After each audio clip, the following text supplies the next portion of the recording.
Jai Baba. Please me more and more by depending upon me more and more. Avatar Meher Baba ki Jai. Jai Baba to all of you. Thanks to beloved Baba. We are on the last chapter of the first book of Conversations with the Awakener. We are doing the last chapter. It is called You Have No Name, and the page number is 100, 106. 106. All right. Sorry? Once, while in a state of terrible physical pain, I seriously wondered whether at times you misjudge an individual's capacity for suffering in spite of being omniscient. Such a beautiful sentence. Bal Natuji is saying that whether Baba is misjudging the capacity of each one, how much suffering they can take upon themselves. Although you are omniscient, although you are all-knowing, I feel you are misjudging the capacity of somebody's suffering. All right.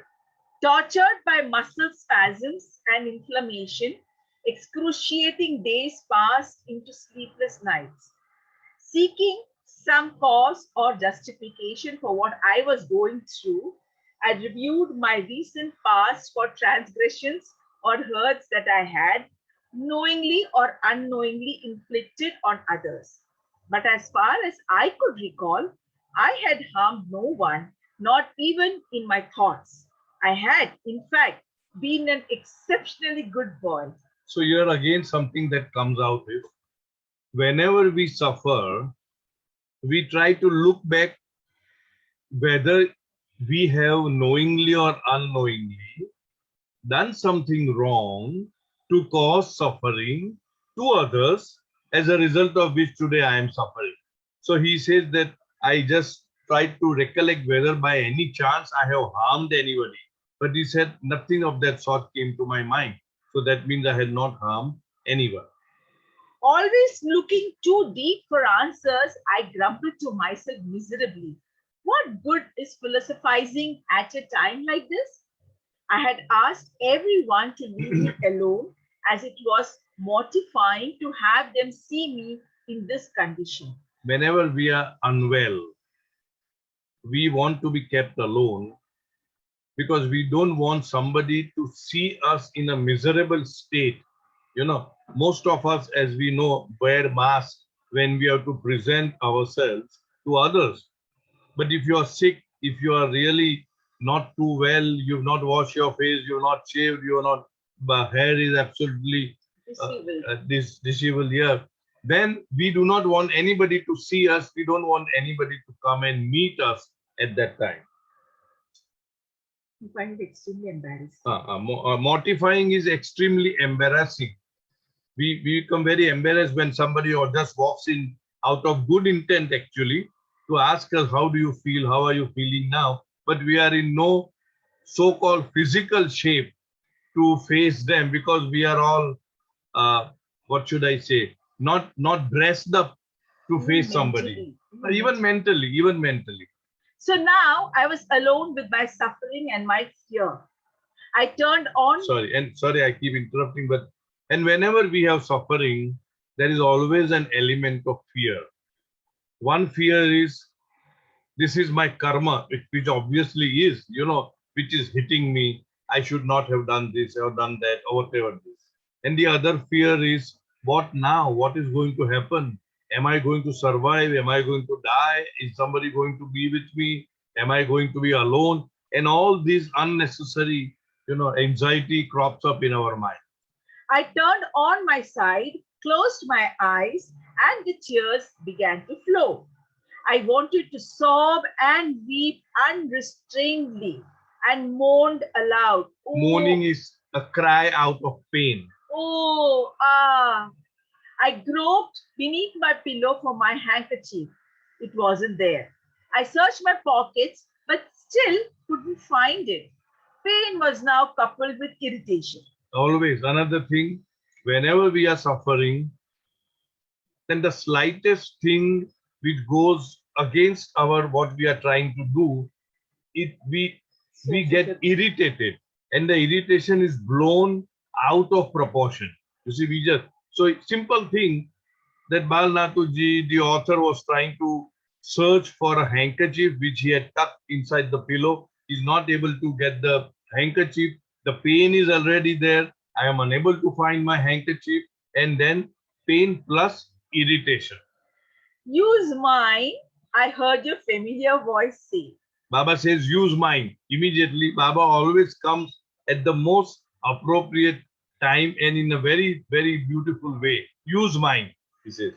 As I opened my eyes, you extended a white kerchief to me. Transfixed, I could only gaze at you. Transfixed could mean that you become motionless. You don't know what to say or what to do. You're just watching Baba's beautiful face, and all of a sudden, Baba is there. Take it, you urged gently. Weren't you just looking for a kerchief? But I wasn't calling you, I rasped. I was just venting my suffering.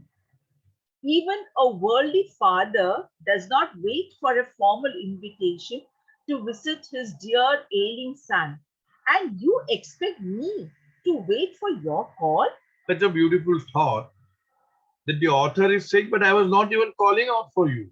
I did not even call out for you. So Baba says, even a worldly father would not wait for the son's call if the son is suffering. And you expected me that I should wait for your call so that I can come and visit you? That's what Baba is saying. Your look of intimacy at that moment pierced my heart, and all the hardened dams of resistance within me collapsed. Fresh streams of tears flowed from my eyes, cool tears now, for they were tears of joy, and I wiped them away with that kerchief, your symbolic, loving gift. The tears also have their if temperature, you may say. If they are cool tears, then they are tears of joy. And if they are warmish, they are tears of suffering, Pain. pain. But strange are the ways of love that even at the moment of deliverance, it will Sorry. complain to the one who is most loving. The pain. Isn't it true that we complain about the one who is most loving to us? We must be seeing in our day-to-day life, husband, wife, mother, son, daughter, whatever it is, that we complain about the same person who is actually so loving and kind towards us. Can you just read this again? But strange are the ways of love that even at the moment of deliverance, it will complain to the one who is most loving. Deliverance is, he has come to extricate him, the author, from the pain and suffering, and now he is complaining to Baba only about whatever he is going through. The pain I had endured had affected my mind, my heart. When tortures rise, reason flies. When tortures rise, reason flies. There's no logic, there's no reason to it. For the last 3 days, I haven't said my rosary. I practically snapped. He was in a habit, this is just a saying that he was in a habit of turning the rosary, counting the beads and all that. And he says the last 3 days I was so much in pain that I did not even bother about using the rosary. Wonderful, you answered cheerfully. And I am not going to repeat your name any more regularly at specified times as I used to do. And I turned my face away from you. Excellent. See, now here, this is where we have to understand that when the going is good, we always look up to Baba, as I always say, rock star, awesome, hero, whatever it is, But when things do not go our way, we get so dejected, we get so irritable. And here the author is saying that I am not going to now say the prayers at the appointed time. And he looked away from Baba. as if Baba had caused him all the suffering. In spite of the fact that Baba had come to alleviate the suffering, that's what we also do. We just stop saying the prayers, don't talk about Baba to me, enough, I have had enough of it.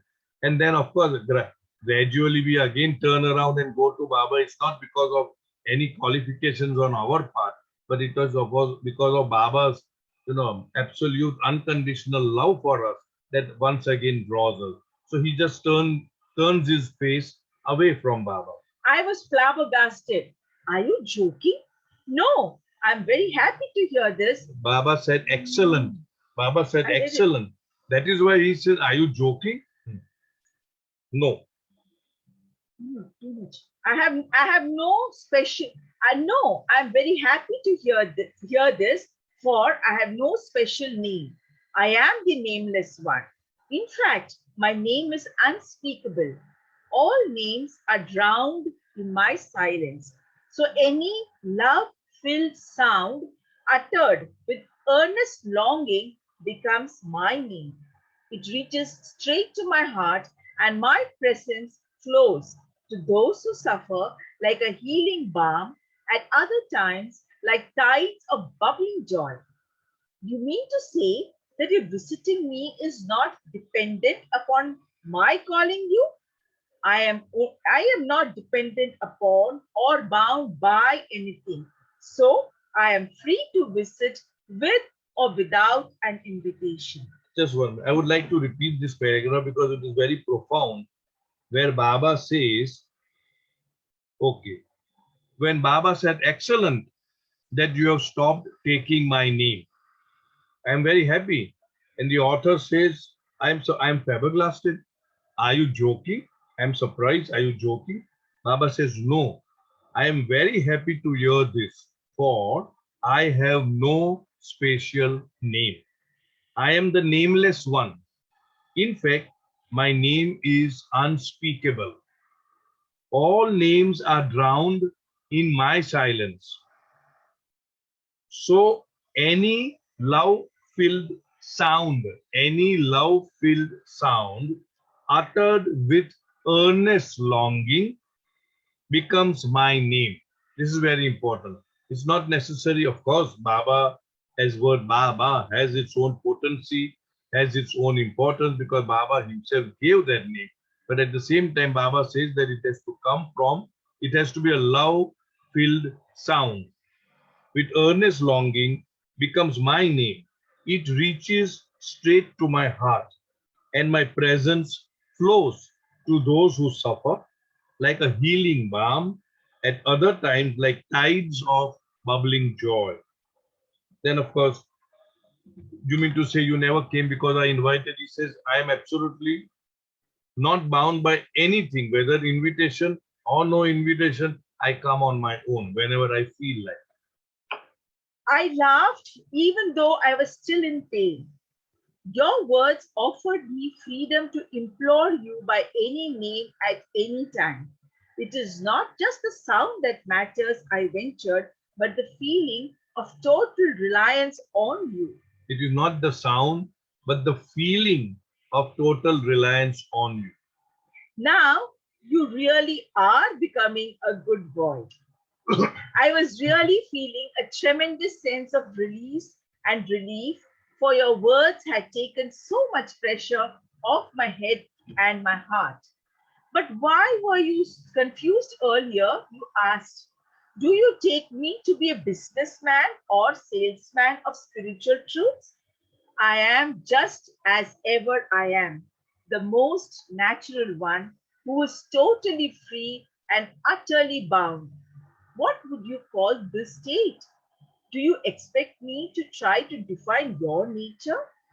If so, then even though you are infallible, this may be the first time you have overestimated someone. This is so beautiful.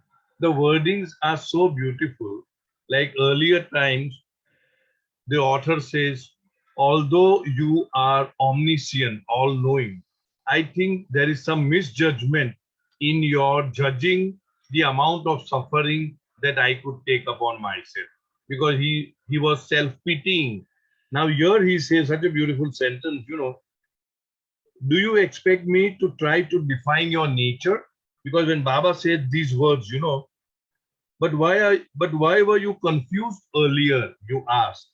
Do you take me to be a businessman or salesman of spiritual truths? I am just as ever I am, the most natural one.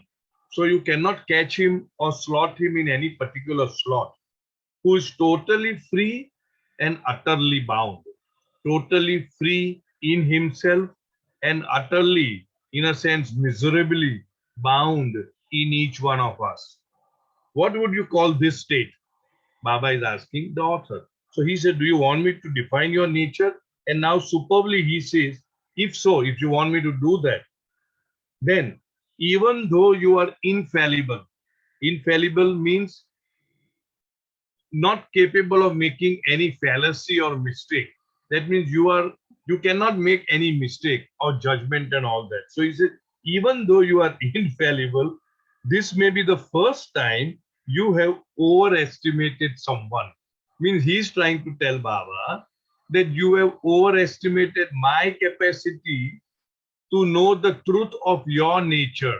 Although you are infallible, although you never make any error of judgment, it seems that this is the first time you have overjudged my smartness because I'm not so smart. In any case, freedom from self-imposed disciplines will bring you closer to me. When there is no pressure, no plan, no project, you become yielding as a tree in the wind, and the roots of your thoughts and feelings very easily reach to that point of balance in me. Who knows? This may bring me to you more frequently than rosaries or invitations or prayers. Why should you bind yourself to patterns? There is nothing wrong with methods or traditions, but there comes a time to leave these things behind in order to flow more easily to me. So here again Baba is saying, nothing wrong in being disciplined, nothing wrong in doing a prayer at a certain time, at a certain place, in a certain manner. But there comes a time when you have to let go all these things and let your love flow freely to me. That way Baba is encouraging us to be most spontaneous and natural in our approach to Baba. Do you mean to say that people should throw away their rosaries and prayer books? You gave me a look that was almost pitying. You have misunderstood me. If people were to throw away their prayer books and rosaries, they would only return to them in some new form that is even more tempting. My relationship with each individual is personal, and I see to each one's need. Do you want to be a preacher or a teacher? Is that why you are seeking such sweeping pronouncements from me? No, So, no, go ahead. no. But can't I be a friend by sharing what has been awakened by you in my heart? Why not? But this sharing should be without fear of being misunderstood and without authority to create dogma. Dogma. I would like to read. I like this chapter. Most of the chapters are beautiful. Here, Baba says you don't need to throw away your books, prayer books, and rosaries, and all the things that you are using in order to approach me. Because if you were to throw that out, it will be replaced by something else.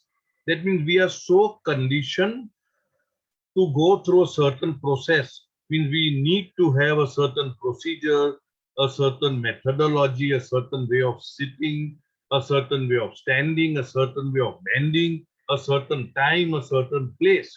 Baba says that if you throw that away, something else will take place and that will be more dangerous. So it is best that you allow your love to flow without any of these things. And then Baba says, okay. Then Baba says, do you want to be a preacher or a teacher? That you are asking so many questions and taking, extracting so many stuff out of me? Then the author says, no, but can't I be a friend? by sharing what you have awakened in my heart. That is where Baba says, why not? But this sharing should be without fear. In other words, sorry? Fear of being misunderstood. Yeah, fear of being misunderstood. Because whenever we try to talk about Baba to somebody, some of them, if not all, some of us has got this fear of being misunderstood. So there should be, if you want to share my priceless, treasures with the others, what Baba has given, you can do so, but without fear of being misunderstood. And on the other side, many people say it with a lot of authority. Many people say it in such a way that it becomes a sort of a principle or a dogma. So Baba says, and without authority to create dogma. We have known people, in fact, Soumya knows somebody. No, you must get up at this time in the morning. No, you must say Baba's name so many times. No, you must do this at this. And that kind, it becomes a dogma because the person is very authoritatively telling those who have come in Baba's fold through that person, this is to be done, that is to be done. So Baba said, avoid that because each one is differently made. Each one has a separate, individual, unique path to Baba, and that should be honored and that should happen very most naturally and spontaneously. This will help me to be in the world, but not without you. You smiled. You are beginning to understand at least a little. But I am still troubled by the basic question which I have not yet uttered. Why is there such suffering in the world? Why is suffering necessary? Because you want it. See, the question is, why is there so much suffering in the world? Obviously, Balnatu is asking this question because just a moment before, he was in excruciating pain. He was suffering. And the superb answer that Baba gives is because you want it. Like Buddha telling, if you are suffering, comma, you are to be blamed. Words to the effect. So in other words, Baba is saying the same thing. Because you want suffering, that's why you are getting suffering. I was stunned. For 2 days, I have not been able to sleep because of the pain. Was this necessary? Was it for my good? You gave me a serene, compassionate look. Ordinarily, you rise from sleep every morning, eager to chase your waking dreams, your desires. I am the awakener. Hasn't your pain awakened you to a new perspective on life? Can you deny that such a change, such an enlargement of your outlook was necessary? And am I not here to console you in your suffering? So this is again a very important thought process that any suffering is to awaken us to the true nature of the self. Any suffering is to awaken us rather than being in a complaint mode or why me, poor me, weeping, wailing, and all that, blaming somebody else. It should be a process of awakening to the true goal. It should be so. Here, Baba says, ordinarily, you rise from sleep every morning, eager to chase your waking dreams. What is now today we are doing the waking dream. Eager to chase your waking dreams. And what are the waking dreams? Your desires. I am the awakener. Hasn't your pain awakened you to a new perspective on life? Pain awakens us to a new perspective on life.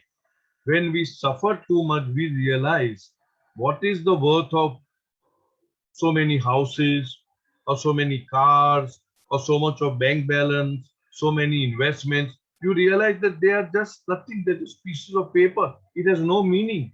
You see? So the entire perspective towards life goes very much pronounced. It is very much deep. We get from within us a true perspective on life. Can you deny that such a change, such an enlargement of your outlook was necessary? And am I not here to console you in your suffering? So in short, what Baba is trying to convey is that suffering is a wake-up call for all of us, provided we use that suffering in a positive manner, rather than blaming and, as I said, all the other things, not in the negative sense. Suffering is like a wake-up call which awakens us to the true perspective of life. I had no answer to this. It was true. Yet, a doubt continued to nag me, which I was reluctant to voice. Was it necessary for my pain to be so drastic? You spoke directly to my heart, answering my question without my asking it aloud. Do you think that I would have let you suffer like this if there had been any other possible way? The author had not asked the question. The author is just ruminating in the mind, that was this such chaotic, such drastic suffering, was it necessary? And Baba answered in his heart that had there been any other possible way, would I have allowed you to suffer so much? I don't mean that, but at the same time, I don't know how this sort of suffering can be justified. So allow me to repeat my question. Truly, why must there be suffering in life? Because you want it. How can you say this? How can it be?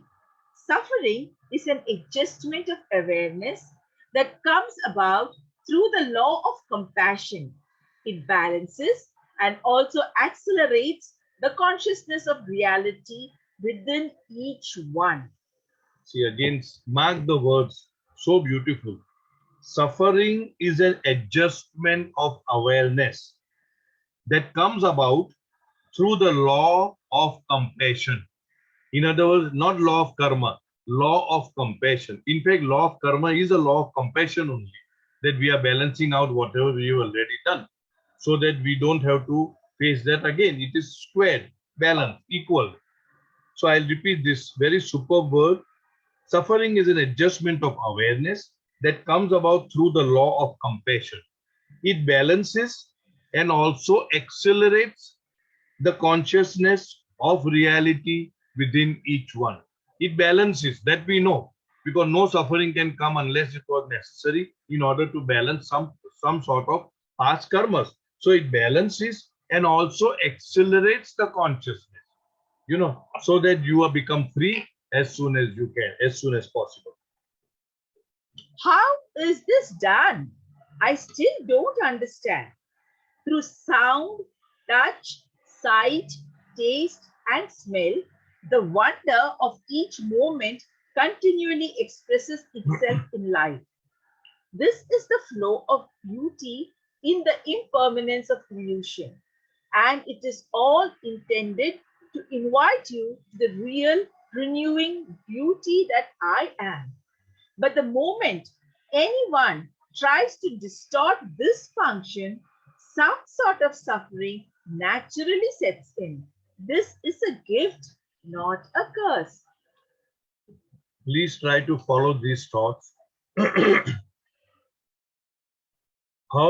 Why suffering? Why do we suffer? Baba explains so beautifully. Through sound, touch, sight, taste, and smell. That means all the five senses that we have.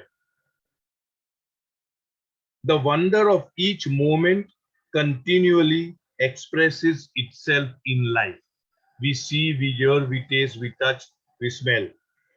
This is the flow of beauty, because after all these five senses are in the domain of illusion. This is the flow of beauty in the impermanence of illusion. Everything that we smell, that we see, that we touch, that we hear, that we taste has its beauty, but it is in the domain of illusion. And it is also intended to invite you to the real renewing beauty that I am. Superb. All these things are inviting us. They are the signposts to go to the beauty, capital B, that I am. In other words, from the creation to the Creator. Anything that we see beautiful should remind us of the beauty of the Creator, Baba. Anything that we taste tasty, nice, should remind us of the Creator. Anything that we hear beautiful, some beautiful music, should remind us of the Creator. In other words, all these things that are there in illusion should become pointers for us to remember Baba. Now, next sentence. But the moment anyone tries to distort this function, see, distort means twist in its function. That means if anything of these taste, that's whatever, we distort it for self gratification rather than for the function for which it is created. That is to draw us towards the beauty of Baba, the Creator. I'll repeat. But the moment anyone tries to distort this function, what is the function? To take us to the beauty that I am, Baba says. If anyone tries to distort this function, some sort of suffering naturally sets in. That means any deviation of the law brings us suffering. This is a gift, not a curse. See the power of the words, that this suffering is actually a gift to you. It is not a curse. You are not suffering because you are being punished. It is a gift so that you may understand the real value of suffering and awaken yourself and readjust your consciousness. Baba uses the word acceleration of consciousness towards the goal. I would like Soumya to read this paragraph again, because this is the nichor, as we say, the crux of the chapter, that all this that we are enjoying in life, you see the beautiful ocean, you see the beautiful sunrise, the sunset, you hear beautiful music, all the five senses are there in order to take us to the beauty that I am, Baba says. But if there is any distortion of that functionality, and if we do it and gobble up that for our own selfish, self-centric cravings, then suffering comes in. Please read this last one. How is this done? I still don't understand. Through sound, touch, sight, taste, and smell, the wonder of each moment continually expresses itself in life. This is the flow of beauty in the impermanence of illusion. And it is all intended to invite you to the real, renewing beauty that I am. But the moment anyone tries to distort this function, some sort of suffering naturally sets in. This is a gift, not a curse. But is it not human to err? So it is also human to suffer. Pleasures of the senses in themselves are not bad. They can be friends. Illusion is my partner. It is attachment that distorts and impedes life. When you cling to the senses through memory of the joys they have given you, the flow of life is blocked. The more you are freed from this form of clinging, the less you will suffer. Again, it is a question of balance. A tasty dish is a delight, but if you overeat, you get diarrhea. You suffer and put the blame on me. Sorry, I'm tempted to always repeat the paragraphs. So the author is asking, is it not human to err, to make mistake, to have errors in our life? Is it not human to err? And Baba says, so it is also human to suffer. You see, how crisp and repartee, yeah. Pleasures of the senses in themselves are not bad. They can be friends. Illusion is my partner. Baba, reality, illusion, in partnership they work. And the partnership, both have got only one purpose: to try and extricate us from the bondage of illusion, from the bondage of our own samskaras. Dear friends, illusion is my partner. It is attachment that distorts and impedes life. Again, here the word is attachment. Because we are attached to our past experiences, because we are attached to our senses, that is where it is distorting life and it is impeding life. When you cling to your senses, to the senses, through memory of the joys they have given you, the flow of your life is blocked. The flow of our life should always be the present moment, the eternal now. Everything has to be the eternal now.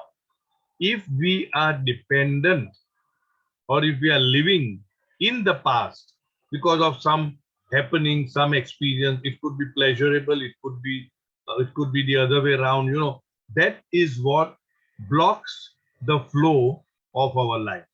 So Baba says here, when you cling to the senses through memory of the joys they have given you, the flow of life is blocked. The more you are free from this form of clinging, the less you will suffer. Simple. That means if we want to have less suffering, we should be free from the clinging of the past. So that is anchored in the now. Yeah, and be anchored in the present moment, which is the eternal now. Again, it is a question of balance. Baba is coming down to our level and he says it's a question of balance. You see, a tasty dish is a delight. But if you overeat, you get diarrhea. You suffer and put the blame on me. That's what we all do.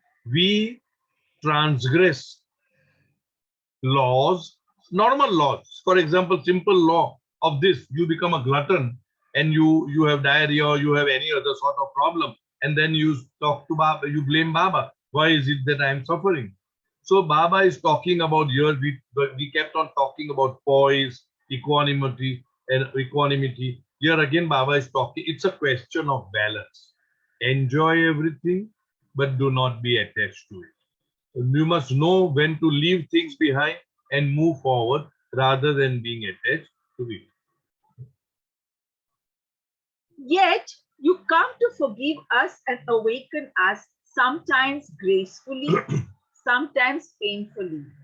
Is this what you mean? But this time my suffering was really terrible. But remember, physical suffering, even in its most severe form, cannot equal the intensity of mental and spiritual suffering. Yet, even here, my mercy prevails, for mental and spiritual suffering, being more intense, offer higher and subtler dispensations of my grace, and those who suffer in these ways are led to experience a vaster realm of my presence. So there are different types of suffering. One is the physical suffering, and we understand this way that when the physical suffering, reaches its peak, there is an automatic switch, as we say, like how this tripper in electricity, that we become unconscious. Then there is mental suffering, there is spiritual suffering. I This is my interpretation. I do not know what mental suffering and spiritual suffering would mean, but I looked up and this is what, to me, it seems that mental suffering could be something like depression, anxiety, uh, anxiety disorders, addictive behavior, and schizophrenia. This is what I got from elsewhere, nothing not mentioned in this book or any of Baba's books, which could be construed, I say, as mental suffering. And spiritual suffering could be feeling abandoned by God. You feel that you're abandoned by God, or doubts about religion or spiritual beliefs, or some kind of void of love. You feel very void of love, or void of faith, void of hope, void of any kind of virtue. This is what, as I said, got it from someone else. So Baba says that greater than physical suffering is the mental suffering and the spiritual suffering. And just as I come to you in physical suffering, I am also available to those in the mental and spiritual suffering, and that my presence is felt more pronounced because the suffering is still more pronounced in mental as well as the spiritual suffering. I had heard enough about suffering and was already in too vast a realm for my comprehension. This is too much for me to take in all at once, I complained, smiling. You are putting too large a tree in too small a pot. You looked amused. It is you who raised the subject, not me. So good. Let's stop here. By the way, I see your handkerchief there on the pillow. Have you noticed it? So, will you return mine to me? My heart sank. You really mean it? Yes, I may need it for someone else. But you have stocks and stocks of them. That may be true, but haven't you realized yet that I am the perfect economist? 1 minute, sorry for this. Baba was a perfect economist. Talking about handkerchief, Baba had this habit in Sava's programs of Baba means the Mandli would stack handkerchiefs on one side, and every now and then Erach would, or anybody who's the orderly there, would wipe Baba's forehead and face if it is a hot summer month, and mostly it is hot summer only in Guru Prasad in Pune because Baba used to go there sometime in April and return in July. So then those handkerchiefs would be collected, and Baba would sometimes hand over these handkerchiefs whenever Baba was very happy with some singer. So he would just give that handkerchief to that person as a personal gift because that is Baba's God's, you can say perspiration, sweat is there, and that is given. I remember a few people who have been given this. One of them is who's the lady singer, Ghazal, Begum Akhtar. Begum Akhtar. Anyway, so talking about handkerchief, Baba had this habit of giving the handkerchief. Talking about, don't you know that I am a perfect economist? I am reminded of a story which Don Stevens said, that when he had come perhaps for the first time or whatever, Baba had arranged through, of course, the Mandali, his stay in some hotel, which was quite a posh hotel because they are not accustomed to living in a small, what should I say, shacks like thing, And then at the time of going, Don came to Baba to bid him goodbye, Jai Baba and all that. Immediately Baba said, Erach, give that bill, that hotel bill to Don. So he made sure that Don paid for the hotel bill in which he was housed, lovingly housed by Baba. So Baba has been a very perfect economist. And there are many other, but there's no time now. So I am also a perfect economist. Then, and also the most benevolent one. I intended to comply with your wish. Honestly, I did. But after you left, I realized that in your overpowering presence, or whatever that was, I had given you my kerchief instead of your own, and you said nothing. It was as though you had taken my physical pain with you, leaving me in a state of rapturous relief. What a humility! What a humility! What The a humanity. divinity! What a humanity. What a humanity! What a beyond ity! Really, you have no name. So what had happened was in that whatever you call it, the author gave his own handkerchief to Baba. And although Baba knew, obviously he knew it, he just took it. And along with that, all the pain and everything just went over. That showed Baba's love for each one of us.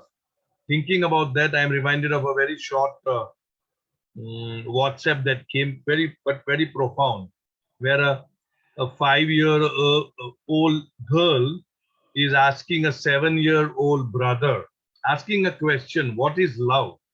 And the brother says, that I know that you are stealing the biscuits from my box. You are stealing on a daily basis. You are stealing the biscuits from my box, and I continue to keep it there. In other words, knowing that she is stealing, he would put it there. Another thing, another story that comes to my mind. We'll end a little early today because today is Dhuni Day. So maybe some people may like to go for Dhuni, maybe another 2-3 minutes more for this session, today's session. We'll end up a little early. I remember Baba had this very charitable nature. So he would be giving all kinds of, pencils, notebooks, sharpeners, whatever to his school friends and all that. And where would he get the money from? He would flick it from Sheriyarji's pocket. Sheriyarji had a Parsi Dagla, and Parsi Dagla had many pockets. Sheriyarji, knowing fully well that Merwan is flicking, stealing money from my coat every day, but he knew that he's using it for a good cause, would continue to put the money in the pocket. So that was the kind of love, that was between the father and the son. So I think with this, so that's we end this session, and with the ending of the session, with the ending of the chapter, we also end this book called Conversations with the Awakener. Next term, that is on Saturday, we'll start with more conversations with the Awakener. Okay? So anybody has anything to ask, share? It's almost 6:20. They were supposed to light the Dhuni at 6:15. So I'm just, anybody has anything to share, ask? Nothing. Right. So thank you, Baba. Yes? I would like to thank all the group people who showed a lot of concern about my health and made inquiries, and thank Baba for the Thank you, Baba. blessings. We Thank need, you. yeah, Jai Baba, we need Jai to have your contact number because we don't know where to contact Okay. you. Yeah. Okay. Please do that. But we knew Thank you. for sure that something is not going too right. I wouldn't say wrong. Baba took care of it. Baba takes care of Yes, it. yes. Baba took care. And Yes, today's yes. session was a recapitulation of last 1 month of what I went through. Oh, So this great, chapter is great, so great. relevant. Oh, great, great. So this chapter was meant for you. Yes, yes. Yeah. Okay. for all Thank of you. us. Yeah. Somebody wants, yeah. Yeah, please go ahead, Goyal. Niman. Nimanzililam. Go ahead. Jai Baba. Jai Baba. Neelam Goyal. Yeah. Just can you explain Your voice is cracking. spiritual suffering? Can you explain it again? What? Which suffering? Spiritual suffering. Spiritual. Sorry, Jai Baba. Go ahead. So, spiritual. Yes. Spiritual suffering. See, as I said, you- these are not, yeah, okay. As I said, these are not Baba's words, but I picked it up from somewhere, and I'll also talk about the mental suffering being depression, anxiety disorders, addictive behavior, schizophrenia. And on spiritual suffering, feeling abandoned by God. You feel that you are abandoned by God, God is not there, Then doubts in religious or spiritual beliefs. You don't believe, you have got doubts in that, is a spiritual suffering. Then void of love, void of faith, hope, and virtues. But again, I repeat, it is not from Baba's literature. If someday I find from Baba's literature, I will openly say that. But this is what I picked up from elsewhere. So these are the suffering which are not physical, but they are more pronounced as compared to physical. And Baba says that is where my presence also is more pronounced, because the suffering is too much. Okay? Okay then. Thank you, Baba. Avatar Meher Baba. Jai Baba. Jai. Jai Baba. Jai Baba. Jai Baba. Jai Baba. Jai Baba.